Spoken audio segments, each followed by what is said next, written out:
नाशिकमध्ये महिलांवरील लैंगिक अत्याचार आणि जादू टोण्याच्या नावाखाली फसवणूक करणाऱ्या प्रकरणात मोठी आणि धक्कादायक घडामोड समोर आली आहे। एकापेक्षा अधिक गंभीर गुन्ह्यांमध्ये संशयित असलेला भोंदू अशोक खरात याला जिल्हा व सत्र न्यायालयात व्हिडिओ कॉन्फरन्सिंगद्वारे हजर करण्यात आला। खरातची पोलीस कोठडी संपल्यानंतर 7व्या गुन्ह्याच्या संदर्भात न्यायालयानं महत्त्वाचा निर्णय दिला।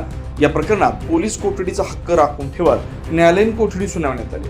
म्हणजेच तपासासाठी पुन्हा पोलीस कोठडीची मागणी करता येणार आहे। मात्र प्रकरणाची व्याप्ती दिवसेंदिवस वाढताना दिसते। विशेष तपास पथक SITनं आणखी एक मोठी कारवाई करत 8व्या गुन्ह्यात अशोक खरात याला वर्ग करून पुन्हा ताब्यात घेतलाय। या नव्या गुन्ह्यात अधिक सखोल तपासासाठी पोलीस कोठडी मिळवण्याचा प्रयत्न करण्यात येणार आहे। यासाठी गुरुवारी न्यायालयात पुन्हा सुनावणी होणार आहे। दरम्यान या प्रकरणात सतत नवीन गुन्हे उघडकीस येत असल्यानं नागरिकांमध्ये तीव्र संताप व्यक्त केला जातोय।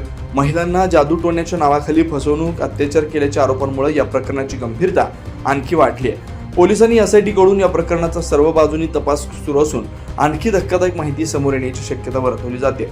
आता गुरुवारी होणाऱ्या सुनावणीकडे सर्वांचं लक्ष लागले। 9 न्यूज महाराष्ट्र ब्युरो, नाशिक।